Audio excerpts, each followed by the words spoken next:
Hi, my name is Sylvia Raskin with the Prosperity Agenda. Welcome to Coaching Up Close, our mini webinar series designed to work some quick tips into your busy schedule and help you improve your coaching skills. But first, let me introduce TPA.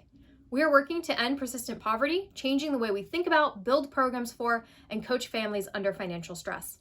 Coaching is, of course, a big part of our DNA, and we work with organizations across the country on their coaching programs. Before we jump in, if you're joining us live, we'll be having a question and answer section at the end of this webinar, so please save your questions. As a note, for the next few months, we'll be offering Coaching Up Close webinars bi-weekly on the first and third Wednesdays of each month. We'll also be offering Coaching on Call office hours on the second and fourth Wednesday of each month in order to provide a deeper question and answer time and even do some collective brainstorming with other coaches from around the nation. Today's Coaching Up Close is about strength-based goal setting. The question is, how do we make progress on a long-term vision? And traditional goal setting would say, well, you set some goals, break those goals down into smaller steps, set some deadlines, be specific, and then goal achievement. We think and we know it's a lot more complex. What happens there in the middle between goal setting and goal achievement is life. Life happens, ups and downs, changes of plans, changes of priorities, disappointments, things that don't go our way. And think back onto something that was on your horizon that took a while to reach. What did you do between goal setting and goal achievement? How did you continue that process? How did you make progress? And so what we want to introduce today in terms of strength-based goal setting is that assuming that people are capable and resourceful and creative, and that they're experts in their own lives and they can achieve big dreams. And this is really important for folks in the poverty alleviation field because the dominant narratives about poverty want to find any way to blame the individual, want to find any way to say if someone's not reaching their goals or making progress on their goals, it's their fault, rather than a result of systemic inequities. The dominant narrative about poverty will say that difficulty achieving someone's goals is misinterpreted as incapability, or that missing a due date seems like laziness, or that a big dream is impossible. As practitioners, we can rewrite this narrative. So I'm going to offer 3 ways to redesign your goal activities around strength-based goal setting.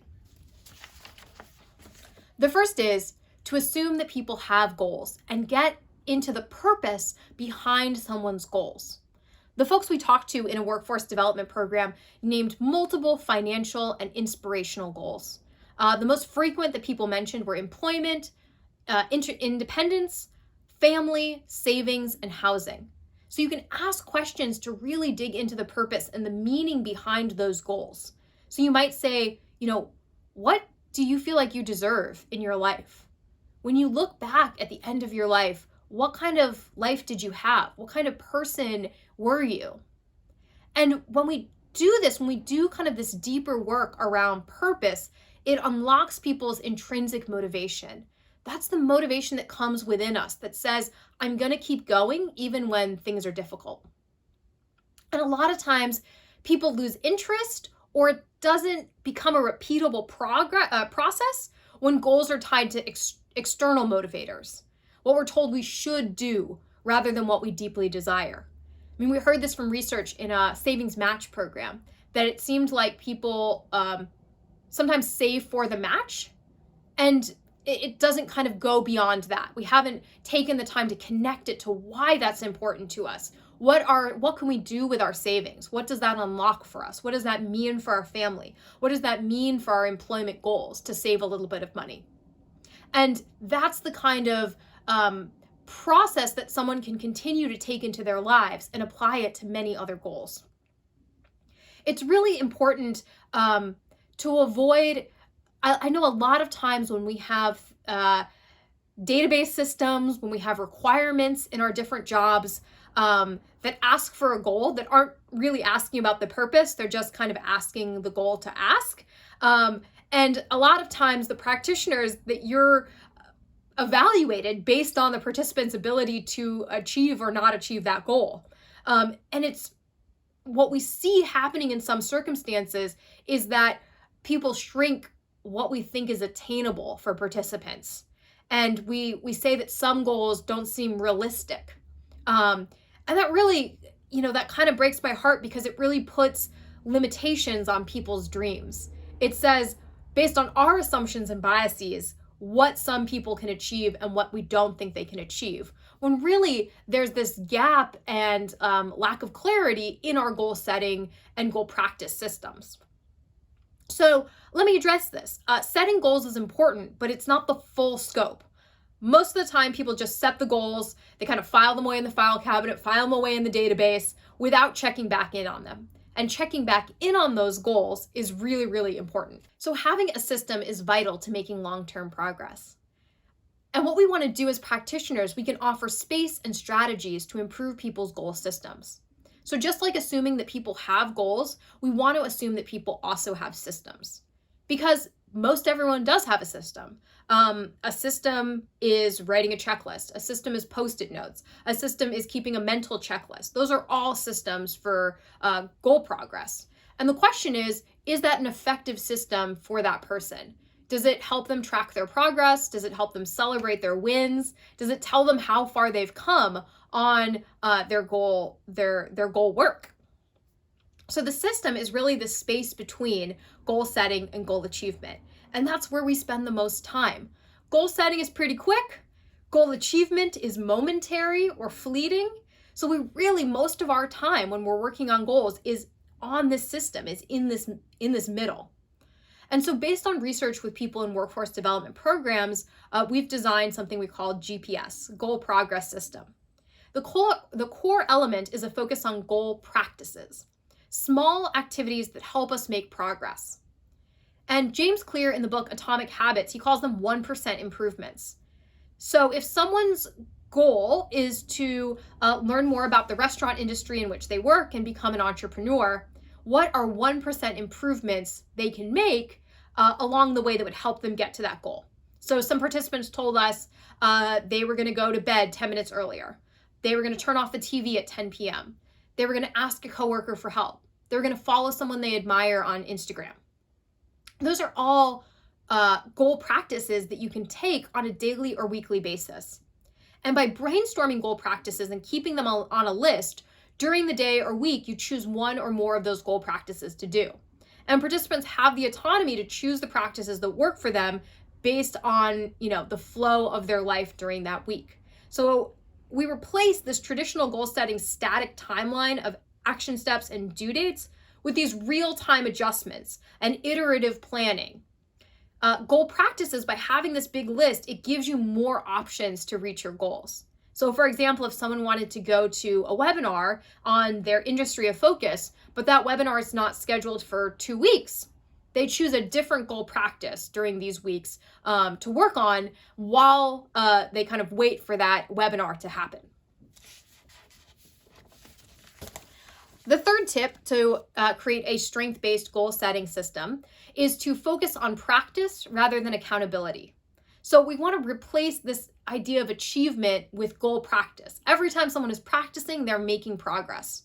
And everyone's progress is going to look different because everybody's life looks different. The effort of doing the same task differs by person. So we can't really assume the effort that someone is putting in.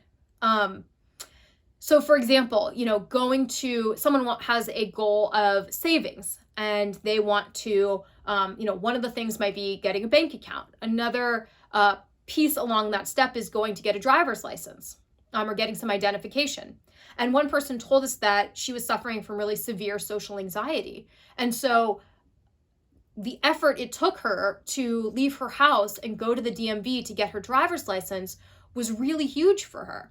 And so that's the kind of conversations we can have as coaches, is to, coach people and understand the amount of effort each of the practices might take. And also to, if someone does something very effortful one day or 1 week, maybe they can do something that feels less effort to them in the following week, so they don't burn out and feel like their goal practice is unsustainable. So we can really replace this accountability to the staff person with self and peer accountability. And we can use self-reflection to celebrate the goal practices and progress that people might be overlooking. People said the self-reflection was really important to them because when they look back on the week, they said, oh, I actually did, this activity and this activity and this activity, and I wasn't giving myself credit for that. So to see our lives through this lens of goal practice, we can connect the things that we're doing to our larger goals and recognize the progress that we're making in our lives. And this really creates momentum to keep going. These small wins, recognizing them, creates that momentum to keep going. And, taking that self-reflection to a social connection and a social reflection. So sharing your practices with people and hearing other people's practices was really exciting and motivating to people as well. So, peers can improve their systems together, give other ideas for goal practices that they might want to try. So instead of saying something like, did you do what you said you would on, May 25th? And if someone says no, they feel like, oh, I missed another deadline, I missed another due date. Instead, what are some ways that you practiced your goals this week? And if someone says nothing, follow up and say, are you sure? Are there some small things that you might have done this week that are contributing to your overall goal? I bet there are. And when we do this, that's what kind of the core of being strength-based is about, is what did you do and what do you want to celebrate together? So if you recognize, if people recognize their own goal practices and continue with them, they will make progress. So goal practice system, GPS, helps people reach their long-term vision. And this question of how do you reach your long-term vision, it's challenging for a lot of people. And there are, a lot of different options out there that are trying to answer this question of how do you reach a long-term vision. And for practitioners in the poverty alleviation field, what we can do right now are these 3 tips that I shared. One is that assuming people have goals and connecting those to people's purpose. 2, offering space and strategies to improve people's goal systems. And 3, focusing on the practices and using self-reflection and peer sharing rather than strict accountability. So people will reach the goals that are important to them on a timeline that makes sense and moves with the pace of their life. And the more we practice, the more we name and celebrate and give ourselves credit for these practices, the more and more momentum we'll have and the more goal progress that we'll make. Thank you so much for joining us for this coaching up close, and I hope to see you again.